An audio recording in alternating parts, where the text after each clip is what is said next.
안녕하세요. 쓰는 유희, 읽는 범위, 책방 희희입니다. 지금 좋아하는 곳에 살고 있나요?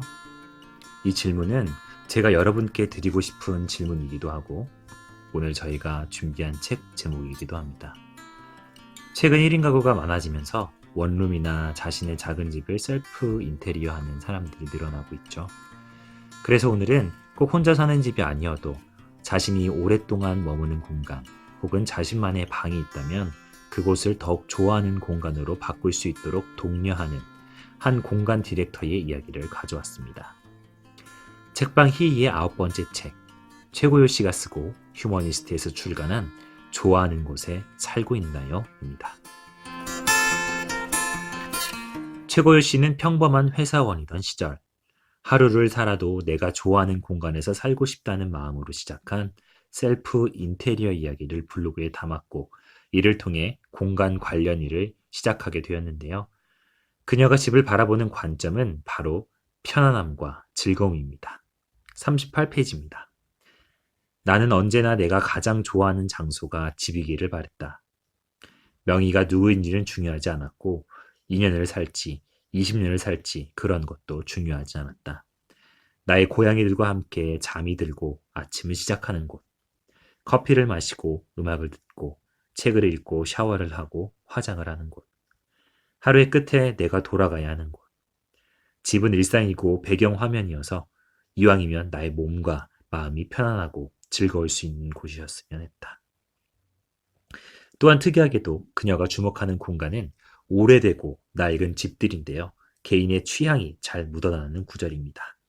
124페이지입니다. 오래된 집에 산다. 서울에 살고부터는 작고 오래된 집에서만 살았다. 초라하다고 생각하지는 않았다. 나는 오래된 것을 좋아하니까. 이사할 집을 보러 다닐 때면 내가 살게 될 곳에 더 낡은 스위치 커버가 더 옛날 문짝이 달려있기를 바랬다. 조금 세게 걸어다니면 창문에 흔들거림이 느껴지는 집. 침대에 누워있으면 나무 창틀 사이로 차가운 바람이 스미는 집. 기어이 이불을 콧등까지 덮게 만드는 집. 추운 겨울에는 화장실의 난로를 틀어야 하는 집. 낡아서 내가 발견해 주어야 하는 집. 단 한 번도 수리한 적 없는 낡은 집. 그 집이 본래 가지고 있던 고전적인 느낌은 살리면서 자신만의 개성이 묻어나는 공간을 담아내는 것이 바로 그녀가 가장 잘하는 일인 것 같습니다. 또 그녀가 관찰한 바로는 우리가 공간을 바꾸고 싶다는 욕심 때문에 인테리어에 많은 것을 바라고 많은 걸 건드려야 한다는 생각으로 처음부터 포기하게 된다는 것인데요. 그 고민에 대해 이렇게 답합니다. 177페이지입니다. 고치기 어려운 것들을 굳이 다 바꾸려고 애쓰지 마세요. 저희 집 같은 경우도 낡은 느낌을 굳이 감추지 않고 적당히 드러내서 전체적인 분위기가 친근하고 따뜻하게 느껴지도록 인테리어를 했어요. 정성이 조금만 들어가도 집은 확실히 달라집니다. 우리는 시공 전문가가 아니니 어찌할 수 없는 것에 너무 힘을 쏟을 필요는 없습니다. 무엇보다 그녀는 공간을 꾸미는 데 있어 어떤 특정한 스타일을 따라하기보다는 자신만의 취향을 담아내는 것을 중요하게 생각하는데요. 69페이지입니다. 북유럽 스타일, 모던한 스타일, 보헤미안 혹은 미니멀 스타일, 맥시멀 스타일.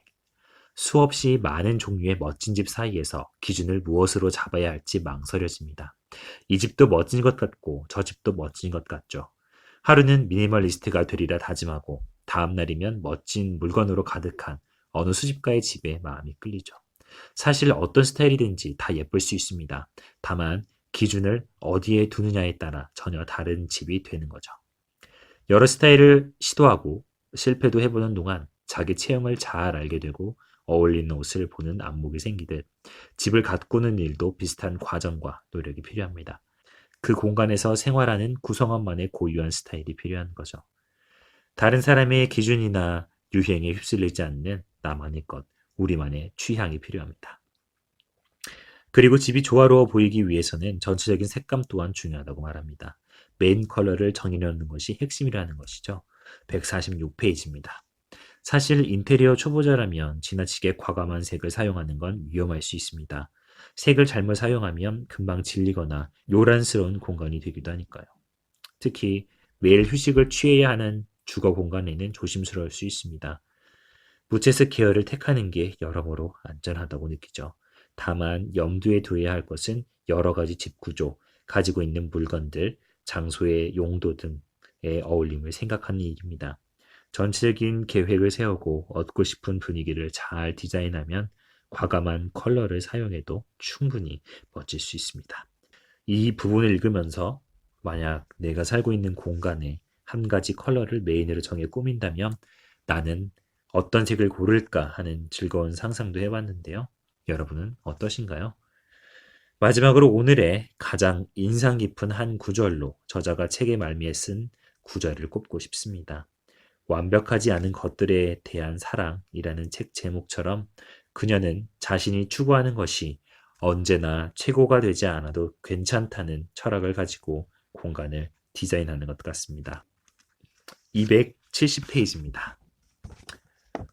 목표는 언제나 가장 멋진 공간이 아니라 조금 더 나은 공간이면 좋겠습니다.